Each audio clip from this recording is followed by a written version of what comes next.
여러 가지 모습을 보면 우리 주변에 다시 스마트폰 지도이긴 하지만 스마트폰 지도를 이렇게 손으로 이렇게 오므리면 작아져 넓어지죠. 그 다음에 손을 이렇게 늘리면 크기가 나타나죠. 그게 뭘 말하는 거죠? 어떤 아파트가 있다면 아파트를 이렇게 손을 누르면 점점점 펼쳐져 가지고 속에 있는 내부가 나와요. 건축의 경계가 정해지지 않다는 거예요. 어디까지가 건축이고 어디까지가 건물이고 어디까지가 도시다라고 하는 구분이 없다는 거예요. 그러니까 스마트폰 지도를 이렇게 움직이는 거를 보고 도시를 생각해 보면 우리가 수많은 사이사이에 겹겹이 연속적으로 둘러싸였다. 이런 것들 우리가 알 수 있지 않겠습니까? 그러다 보면 스마트폰 지도는 정말 좋은 도시와 건축의 이론서라고 볼 수 있어요. 우리가 도시와 건축을 어떻게 다루는가 한번 거기서 내 손을 움직이는 동작하고 비교해 보면 이래겠구나라고 하는 것을 알 수 있지 않을까 하는 겁니다. 이런 생각을 가진 지도가 하나 있는데 그게 논리 지도라는 거예요. 논리 맵. 논리란 사람이 1748년에 누구에게 위임을 받아서 만들었는데 이런 지도입니다. 이게 로마를 나타내는데 하얀 거는 많은 사람들이 이용하는 공공의 공간이고 까만 게 사적이라는 거예요. 근데 그 중에 이렇게 보면은 성당이 보이는데 성당 안에 하얀 것들이 많이 있습니다. 그건 이제 로마의 성당이 많으니까 그렇겠죠. 근데 그 성당은 사람들이 많이 누구나 다니는 거예요. 그러니까 길과 광장하고 다를 바가 없다는 거예요. 이렇게 생각해 보면 어떤 건물이 그걸로 닫혀져 있는 게 아니라 주변의 환경과 많은 모습으로 이어졌을 때 그것이 가능합니다. 그 얘기를 확 좁혀버리면 어떻게 됩니까? 이 사진을 보면 흔한 일상생활의 모습이지만 어떤 집에서 계단을 타고 나와요. 나가다 보니까 조금 긴 계단이 있어요. 계단이 있다 보니까 다른 더 큰 길로 나와요. 저기에 끊어진 데가 어디 있습니까? 어디까지가 집이고 어디까지가 도시입니까? 이렇게 구분하지 않는 것이 좋은 환경을 만드는 일인데 예를 들면 미코노스와 같은 섬에 조사한 도면입니다만은 저기에 선술집, 가게들 이런 것하고 바깥쪽에 있는 길하고 이렇게 비교해 보면 속에 그 바닥에 있는 패턴을 다 그리고 나니까 어디가 가게고 어디가 길이라고 하는 것이 없어요. 모두 한 묶음이 되어 있어가지고 이러다 보니까 이 집과 저 집이 이게 하나로 묶여 있는 그런 모습을 그 그리스의 섬마을에서 볼 수 있지 않습니까? 그러니까 하얀 입체에 아름다운 풍경이 있다. 이것만을 우리가 보고 배울 것이 아니라 이 도시와 건축이라고 하는 것은 본래 구분이 없다. 구분이 없는 것이 좋은 환경이다. 이거를 배울 수 있을 겁니다. 이렇게 하다 보니까 도시는 아주 크고 건물은 작다.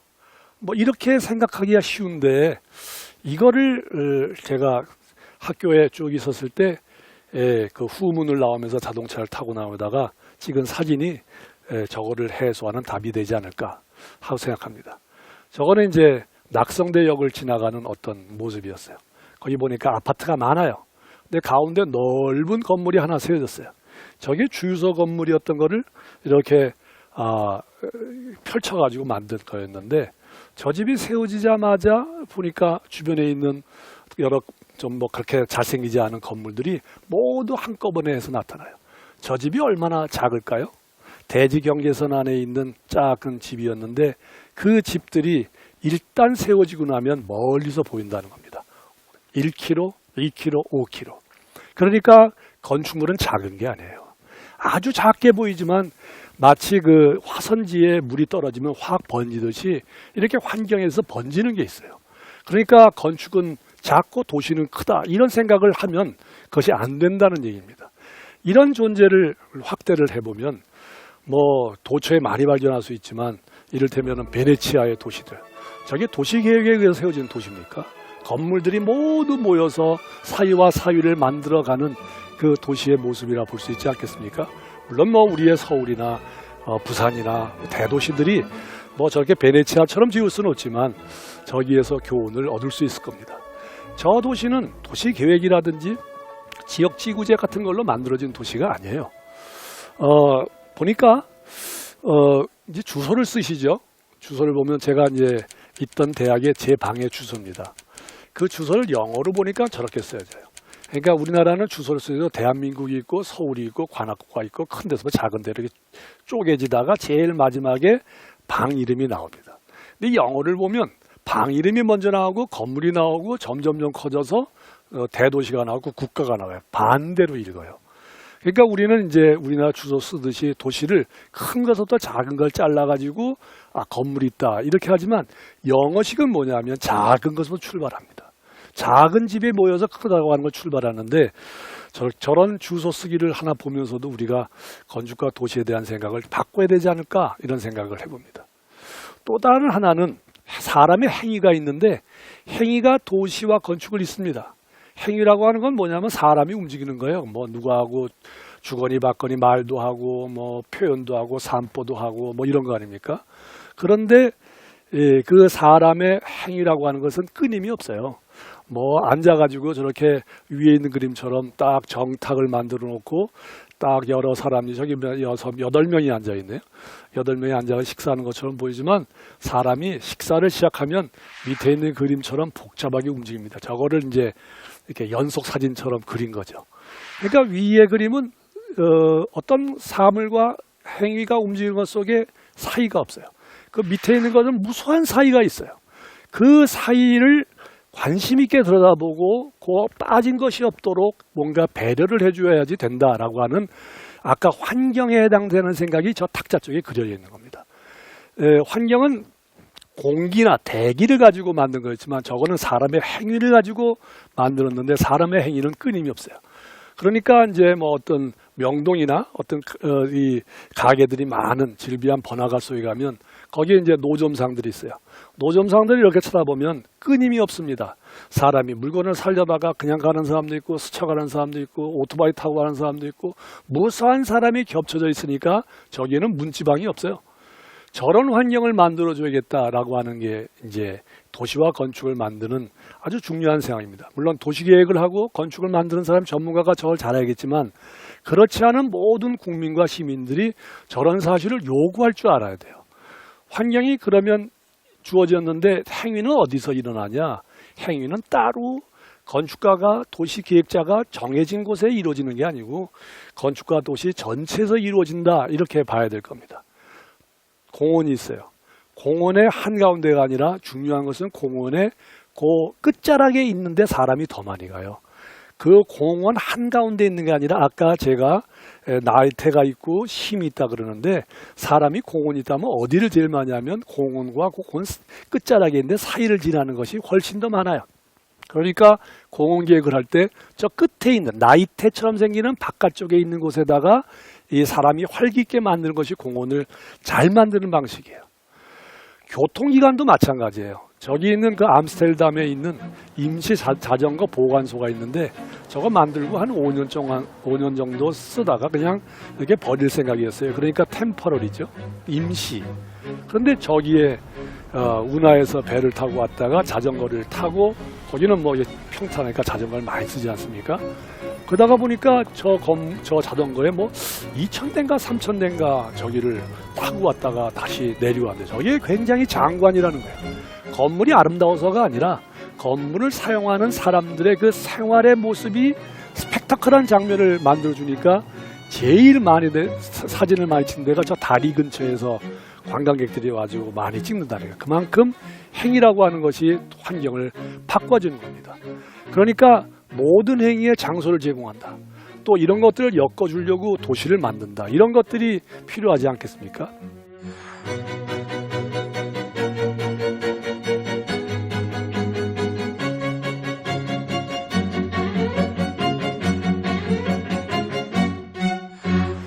우리가 어린이들에 대하여 관심을 많이 갖죠. 어린이들이 뭐 어떻게 하면 창의적인 노력을 많이 할까 이런 생각들 많이 하는데 그 어린이도 알고 보면 소수자입니다. 소수라고 하는 게 이름이 인원수가 적다는 게 아니라 약한 사람들. 뭔가 그 사이에서 배제될 가능성이 있는 사람들을 그걸 다시 불러 모아서 그들에게 무언가를 장소를 제공한다는 뜻과 통하는 거예요. 어떻게 보면 아이들은 어른들 사이에 있는 존재예요. 이 사이에 있는 그 아이들이 얼마나 공간을 갖고 잘 활용해서 창의적인 활동을 할 수 있는가 이거에 대한 배려를 하는 것도 또 다른 사이에 대한 건축이라고 볼 수 있겠습니다. 건축이 도시와 같은 공간이 되려고 하는 것들은 많이 있어요. 커야 돼요. 이를테면은 뭐 시애틀의 공공도서관 이런 도서관도 보면 바닥이 넓죠. 거의 도서관이 도시의 공원과 같은 스케일로 만들어 있어서 굳이 얘기를 하자면 도서관이라기보다는 도시의 거실과 같은 것들, 건축이 곧 도시가 되는 이런 현상들이 많이 나타납니다. 제가 건축을 전공하기 때문에 이런 얘기를 하는 것이 아니라 이런 사실들을 많이 알아야 될 것 같아요. 그러니까 건축은 이렇게 뭔가 주변에 있는 상황을 이렇게 건축으로 만든다고 하는 생각이 참 필요해요. 친구를 사귀다가 마음에 안 드는 경우도 많죠. 그렇지만 잘 보면 그 친구를 내 친구로 만들면 돼요. 여기 중요한 것은 로예요. 무엇으로 만들면 된다라고 하는 생각을 갖게 되면 친구를 사귈 수 있듯이, 또 책을 만든다 그러면은 책이라는 물건을 만드는 것이죠. 그런데 그 조사를 바꿔요. 책으로 만든다 그러면 원래 책이 아니었던 거를 책의 성질로 바꾸는 걸 말해요. 이거를 건축으로 얘기하자면 하나는 줌 렌즈가 있는 것이고 하나는 광각이 있는 거예요. 줌 렌즈는 당겨서 자세히 보는 것이고 광각은 멀리 있는 것을 이렇게 넓게 보자는 그런 뜻을 가진 거 아니겠습니까? 그런 뜻을 가지고 얘기해 보면, 예를 들면 요새 협소주택 얘기도 많이 나오지만 혹시 대지 남쪽에 감나무가 있다고 칩시다. 남의 집 앞에 마당 뒤에 감나무가 있다 그러면 나는 땅이 없으니까 그 감나무로 내 집에 좁은 집이지만 큰 창을 내서 그거를 바라본다. 거기에 있는 그림자가 내 거실에 비춘다. 그러면은 그 감나무를 우리 집의 조경으로 바꾼 것이죠. 건축으로 바꾼 것이죠. 저런 식의 생각을 갖는 것이 아까 사이에 관한 여러 것들에 대한 교훈이라고 볼 수 있어요. 쉽게 할 수 있어요. 마음만 먹으면 우리 주변에 하는데 이게 어떤 한 사람에 이루어지는 게 아니라 우리 살고 있는 사람이 너도 나도 같이 만들어야 되니까 저런 생각이 참 필요하다, 이런 생각을 하게 됩니다. 주변에는 여러 가지 조건들이 많아요. 주변의 땅을 둘러싼 환경, 주변의 공간, 나무, 지형, 바람, 지나다니는 사람 등등 건축을 결정할 수 있는 요인이 참 많아요. 그래서 이제 아까 건축을 만든다, 건축으로 만든다라고 하는 것들에 대한 생각을 우리가 조금 더 넓게 해야겠습니다. 여기 한마디 말씀을 드릴 게, 아까 제가 루이스 칸이라는 건축가를 잠깐만 얘기했지만 1955년에 이런 말을 했어요. 철도역이 길이 되고자 한다. 이게 무슨 말이냐? 철도역이 길이 되고자 한다. 이건 뭐냐면 철도역과 길 사이가 필요하다. 철도역과 철도 사이를 생각해라. 이런 말이 되잖아요. 물경 55년이면 지금서도 몇 년입니까? 한 60년, 70년 정도 앞에 있었던 얘기들이에요. 이렇게 생각을 해보니까 이 사소한 가능성까지도 모두 주변을 건축으로 만들어야겠다라고 하는 생각을 갖게 됩니다. 마지막으로 지금 것들을 쭉 얘기하면서 정리하고 싶은 두 개의 사진이 있습니다. 하나는 제가 좋아하는 봉종사 영산암이라고 하는 아주 조그만 이 달마가 동쪽한 까닭근의 배경이 됐던 사찰 속에 있는 조그만 암자죠. 여기 보면 배롱나무가 있어요. 배롱나무가 어디냐면 저 가운데 있는 저기 있는 나무가 있는데 옆에 소나무 바로 옆에 있는 한가운데 보이는 나무가 배롱나무입니다. 저 배롱나무를 왜 심었는가 보게 되면 이유가 있어요. 저걸 보고 나무만 심었다 이렇게 보는데, 이 배롱나무를 심은 이유를 보면, 주변을 살펴보면 여러 가지 그 주변에 있는 땅들이 높낮이가 달라요. 한쪽에는 계단을 가야 되고 한쪽에는 내려와야 되고 여러 가지 이유가 있는데, 저거 배롱나무를 심은 주변을 보면 주변에는 여러 조건들이 저 주변 근처에 다 모여 있어요. 그래서 저 나무를 심은 저 사람은 정말 사이의 건축을 잘한 사람이다. 그러니까 태생적으로 갖고 있는 그런 지혜를 갖고 있는 사람이다, 이런 생각을 볼 수 있습니다. 건축으로 만드는 이유가 뭐겠습니까? 이 보면 우리 주변에 가우스 곡선이 있어요. 가우스 곡선에 저 끝자락에 보면 아주 잘 아는 게 초록색으로 나타나 있죠. 가운데는 붉으드레한 중간치들이 있어요. 우리가 건축을 생각할 때 어떻게 보면 아주 우수한 건축물 이런 거에만 몰두하고 있는 거 아닙니까? 근데 가운데 파랗게 있는 것, 붉게 있는 것, 이 가운데 있는 부분은 우리 주변에 싫던 좋던 중간을 메꾸고 있는 굉장히 다양한 환경들이에요. 이거를 어떻게 우리 것으로 만들어 놓고 우리의 생활 속에 놓느냐, 이거를 사실 강조하고 싶었던 겁니다.